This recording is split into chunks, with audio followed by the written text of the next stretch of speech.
This with a discussion of the free radical model. Talk about how antioxidants function to absorb free radicals.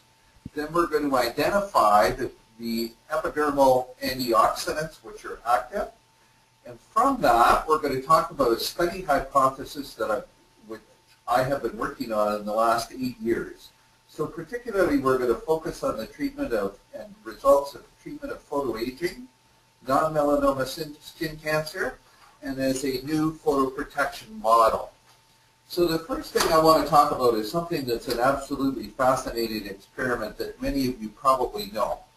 And that is Pinnell, who's the world's vitamin C expert, did an interesting experiment. He took a biopsy from the buttocks of an 80-year-old patient, stuck it on a petri dish and said, let's watch it grow, and the answer is it didn't. And that doesn't surprise any of us.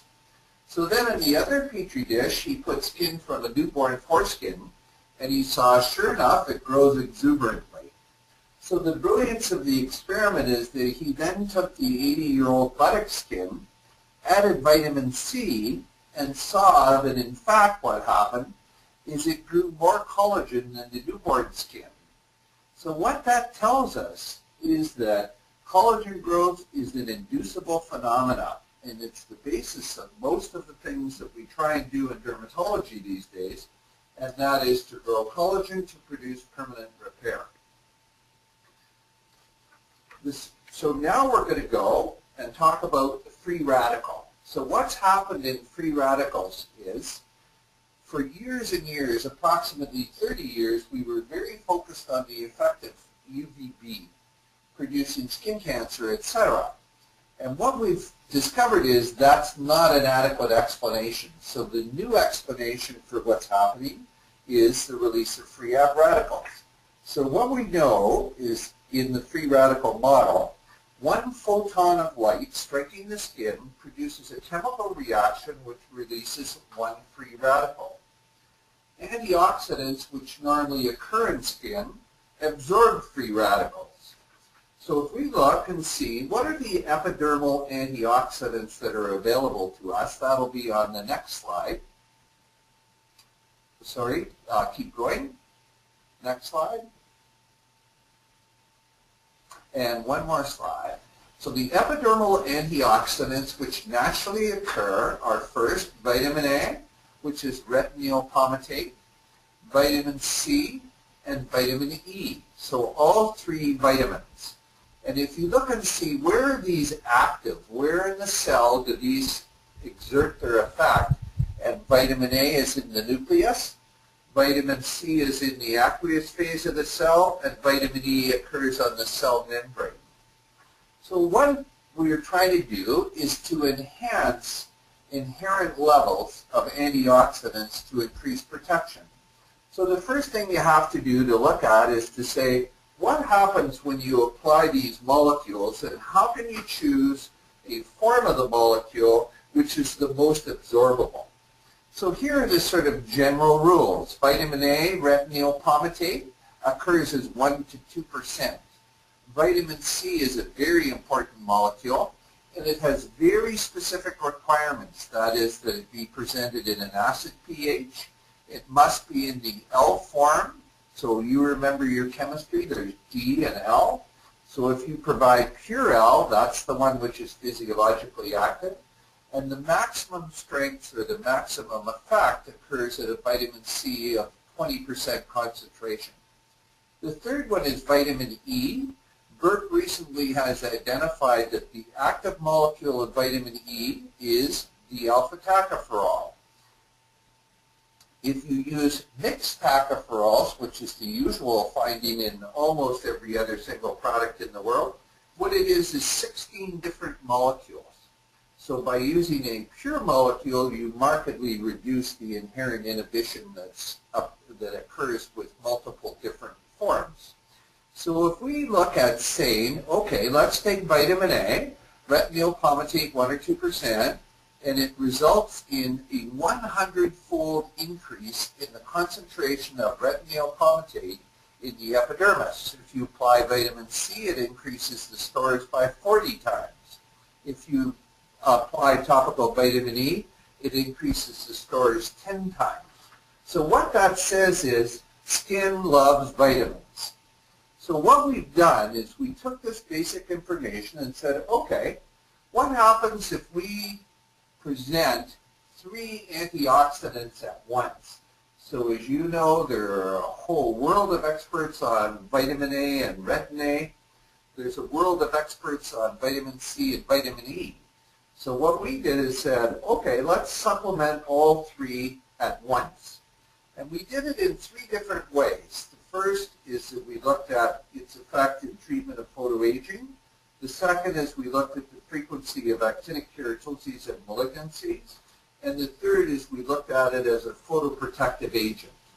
So what we found in our first study, an open-label prospective trial, so that is 300 patients going through my office, normal folks, 300 patients over 5 years treated daily. This is the particular mixture, is vitamin A, vitamin C, vitamin E. And what you see is dramatic. Within the first couple of weeks, you see an epidermal smoothing, which is very typical of patients who are being treated with retinoids. By 4 months, there's a 50% reduction in the actinic lymphedome. Where this regime really kicks in is when you see that 6-month mark. And what's happening clinically is they're beginning to develop thickening of the lip border. So as most of you know, the most difficult problem in cosmetic medicine is the lips. And what you see is that by 6 months, 80% of patients can feel a thickening of that vermilion border. At the same time, it's heralding collagen growth over the whole face. So you start to see a reduction in the fine lines and deep lines. And in our experience, that process, collagen growth detectable by reduced lines, goes on for a period of at least 3 years. The other little neat thing in our study is, because it's a long-term prospective study, is we started to see improvement in the laxity of skin by 3 to 5 years. So the next study that we performed was also an open-label prospective trial of 50 patients, all of whom have severe chronic actinic damage. These are not your normal patients. These are the guys who are called train wrecks. That is, they appear in your office with 50 actinic keratoses at a time. They have 2 or 3 skin malignancies a year. So most of these patients are about the age of 70 or more. They were treated with the same regime daily. And what we saw after about 6 months was a marked reduction in the frequency of actinic keratoses and of skin cancers. So the third area that we looked at takes a little bit of basic science. And that is, what we're going to do is we're going to look at solar energy. And we're going to say, oh, what happens when sunlight hits the skin? What type of sunlight is actually hitting it? And we find out that UVA and UVB account for about 7% of solar energy. And this has been the entire focus of the entire industry of sunscreens, is that 7%. If you look down, you see visible light has really 39% of the energy and infrared has 54% of the energy. What's really important in terms of dermatology thinking is in the last 3 years we've started to realize, oh, most of the free radical production in fact occurs from visible light and infrared, not at all covered by sunscreens. So here we have a whole new explanation of why sunscreens aren't as effective as we think they should be. What we know about that particular solar energy is that we can demonstrate dermal penetration of UVA, visible light, and infrared. And what that means is the reason for the dermal changes that are associated with chronic sun damage are that is, they occur primarily from visible light and from near infrared. So if we look at this mixture, what happens when you put retinol palmitate, vitamin C, and vitamin E?